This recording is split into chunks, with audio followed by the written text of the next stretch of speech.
ಅಂತಮ್ಮ ಮಾಂಸದ ವಾಸನೆ ಮೂಗು ಬಡಿತಿರತ್ಕು ಹತ್ತುವಿ ಜನ ನುಗ್ಗಿ ನುಗ್ಗಿ ಬತ್ತವ್ರೆ. ಮಾಂಸ ಒಳ್ಳೆ ಮುದ್ದೆ ಹಂಗ್ ಬೆಂದೋಗದೆ. ಮೊದಲನೇ ಪಂತಿಲ ಕೂತ್ಕೊಂಡು ಬಾರಿಸ್ಬಿಡುವ ಅನ್ಕೊಂಡೆ, ನೋಡಿದ್ರೆ ಮಾವ ಬಂದ್ಬಿಡದೆ. ಮಕ್ಕಕ್ ಮಾಸ್ಕ್ ಹಾಕೊಂಡು ಯಾರಿಗೂ ಗೊತ್ತಾಗ್ದಾರೆ ಕೂತ್ಕೊಬಿಡುವ ಅನ್ಕೊಂಡೆ. ಆದ್ರೆ ಏನ್ ಮಾಡೋದು, ಮಾಸ್ಕ್ ಹಾಕೊಂಡು ತಿನ್ನಕ್ಕಾಗಿಲ್ವೇ, ಅದಕ್ಕೆ ಎದ್ಬಿಟ್ಟೆ. ಇವಾಗ ಅಂತಮ್ಮ ಕುಂತಿರೋ ಜನಕ್ಕೆ ಊಟವ ಬಡಿಸ್ಬಿಟ್ಟು ನಾವೇ ಊಟ ಮಾಡುವ ಬಾ ಅಂತಮ್ಮ. ಕೊಟ್ಲೆ, ನಾನು ನಿಮ್ಮಕ್ಕಿಂತ ಮಾಂಸ ತಿನ್ನಕ್ಕಿಲ್ಲ. ಅದು ನೀನು ಬಾಡಿಲ್ಲ ಅಂದ್ರೆ ಕೈನ ಕಟ್ಕೊತಿದ್ದವನು, ಅಂತದ್ರಲ್ಲಿ ಬಾಡೆ ಬಿಟ್ಬಿಡ್ತೀನಿ ಅಂದ್ರೆ ಬೆಂದಿರೋ ಗೋಪಾಲನು ನೋನ್ಕೊಬಿಡ್ತಾನೆ. ದಿಟ್ವಾಗ್ಲೂ ಹೇಳ್ತಿದ್ದೀನಿ ಕಳ್ಳ ಕೊಟ್ಲೆ, ಇನ್ಮೇಕಿಂತ ಮಾಂಸ ತಿನ್ನಕ್ಕಿಲ್ಲ. ಯಾಕಂತಮ್ಮ, ಏನಾಯ್ತು? ಕೊಟ್ಟಿರೋ ಒಂದು ಮಾತನ್ನು ಉಳಿಸ್ಕೊಳಕ್ ಆಗ್ತಿಲ್ಲ ಅನ್ನೋ ದುಃಖ ಕಾಡ್ತಾ ಇದೆಯಲ್ಲ. ನನ್ನ ಮದ್ವೆಗೋಸ್ಕರ ಪಾಪ ಅಮಾಯಕ ಗೋಪಾಲನ್ ಬಲಿ ಕೊಟ್ಬಿಟ್ವಲ್ಲ ಅಂತ. ಅದಕ್ಕೂ ಒಂದು ಜೀವ ಅದೇ ತಾನೆ. ಅದನ್ನ ತಿನ್ನೋದು ಎಷ್ಟು ಮಟ್ಟಿಗೆ ಸರಿಯೇ ಇಲ್ಲ ಅಂತಮ್ಮ. ಇದನ್ನೆಲ್ಲ ನೀನ ಹೇಳ್ತಾ ಇರೋದು? ಮೂಕಲ್ಲ, ಇಷ್ಟು ವರ್ಷ ತಿನ್ಬಿಟ್ನಲ್ಲ, ಅದಕ್ಕೆ ನನ್ನ ಮೇಲೆ ಹಂಗೆ ಒಂಥರ ಅಸಹ್ಯ ಅನಿಸ್ತಾ ಇತ್ಕಲ್ಲ. ಅಂತಮ್ಮ, ಬೆಂದಿರೋ ಬಾಡ್ನ ಮುಂದಿಟ್ಕೊಂಡು ಬೋಧನೆ ಮಾಡೋದ್ ಬೇಕಾ? ಬಾಡ್ನೆ ನಾನು ತಿನ್ನಕ್ಕಿಲ್ಲ ಅಂತ ಹೇಳ್ತಾ ಇರೋದು. ನಾವು ತಿನ್ನಕ್ಕೆ ಅಂತಾನೆ ಅಕ್ಕಿ, ರಾಗಿ, ಸೊಪ್ಪು, ಸದೆ ಅಂತ ಐತೆ. ಅದನ್ನ ಬಿಟ್ಟು ಪ್ರಾಣಿಗಳನ್ನ ತಿನ್ನೋದು ಏಟ್ರ ಮಟ್ಟಿಗೆ ಸರಿಯಾ ಇಲ್ಲ. ಲೈ, ದೇವ್ರು ಸೃಷ್ಟಿ ಮಾಡಿರೋದೇ ತಿನ್ನಕ್ಕೆ. ಅದೆಲ್ಲ ನಮ್ಮ ಅನುಕೂಲಕ್ಕೆ ತಕ್ಕಂಗೆ ನಾವು ಮಾಡ್ಕೊಂಡಿರೋದಕ್ಕಲ್ಲ.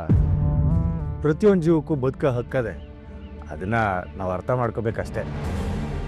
ಮಾತ್ ಕೊಟ್ಟು ಕೆಟ್ಟಿರೋರ್ ಬಗ್ಗೆ ಕೇಳಿದೆ, ಮಾಂಸನೇ ತಿನ್ನೋದ್ ಬಿಟ್ಟಿರೋದ್ನ ಇದೇ ಫಸ್ಟ್ ಟೈಮ್ ನೋಡ್ತಾ ಇರೋದು. ಹೋಗ್ಲಿ, ಗೋಪಾಲನ್ನೇ ತಿನ್ನಕ್ಕಿಲ್ವೋ ಇಲ್ಲ ಬಾಡ್ನೆ ತಿನ್ನಕ್ಕಿಲ್ವೋ? ಇನ್ನು ಮುಂದೆ ಈ ಕೈಯಲ್ಲಿ ಬಾಡ್ನು ಮುಟ್ಟಕ್ಕಿಲ್ಲಕಲ್ಲ. ಆ ಗೋಪಾಲನ ಮೇಲೆ ಆಣೆ. ನೀನ್ ಹಿಂಗ್ ಆಳೆ ಮಾಡ್ತೀಯ ಅನ್ನೋ ಕಾರಣಕ್ಕೆ ಅದ್ ಅರ್ಕೆಗೆ ಹೋಗೋಯ್ತು. ಇವಾಗ ನೀನ ಎಲ್ಸ್ ನೆಂಬೆಕಾಯಿ ಮಾತನ್ನ ಸೀರಿಯಸ್ ಆಗಿ ತಗೊಂಡು ಇಂಥ ನಿರ್ಧಾರಕ್ಕೆ ಬರಬೇಡ. ನಿರ್ಧಾರ ಮಾಡ್ಲೇಬೇಕು ಅಂದ್ರೆ ನನ್ನ ಜೊತೆ ಬಾ, ಆಮೇಲೆ ನಿರ್ಧಾರ ಮಾಡುವೆ. ಎಲ್ಲಿಗ್ಲಾ? ಆ ಹುಡ್ಕಿ ತಕ್ಕೆ.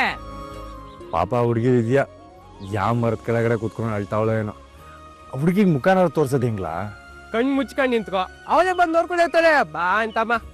ಕಡೆ ಪಕ್ಷ ಸಮಯನಾದ್ರೂ ಕೇಳಿದ್ರೆ ಮನ್ಸಿನ ಭಾರನಾದ್ರೂ ಇಳಿತದೆ ಕಳ. ಹಂಗಾರ ಕೇಳಿವೆ, ನನ್ ಜೊತೆ ಬಾ ಬಾ ಬಾ ಬಾ ಬಾ ಬಾ ಬಾ ಬಾ ಬಾ ಬಾ.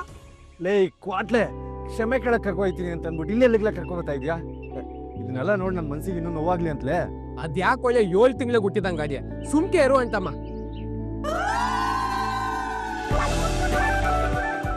ನಿನ್ ಕ್ಷಮೆ ಕೇಳ್ಬೇಕು ತಾನೆ, ಆ ಹುಡುಗಿ ಅಲ್ಲೇ ಅವಳೆ, ಹೋಗ್ ಕೇಳು.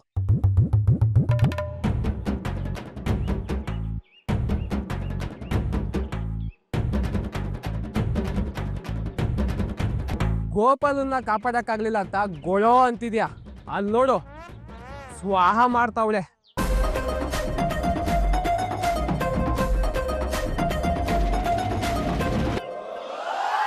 ಹೋಗಿ ಹೋಗಿ ಆ ಎಲ್ಸ್ ಮಾತ್ ಕಟ್ಕೊಂಡು ನೀನ್ ಸಂಕಟ ಪಡ್ತಿದ್ಯಲ್ಲ, ಏನ್ ಹೇಳೋಣ ನಿಂಗೆ.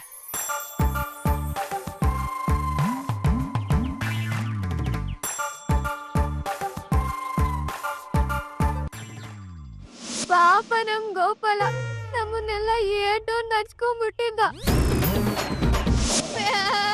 ಅನ್ಕೊಂಡು ನಮ್ ಸುತ್ತಾನೆ ಓಡಾಡ್ಕೊಂಡಿರ್ತಿದ್ದ.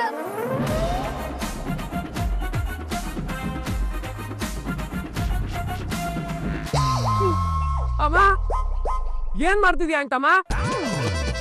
ಕನ್ಸ ನನ್ಸ ಅಂತ ಜಿಗುಟ್ ನೋಡ್ಬೇಕಲ್ಲ.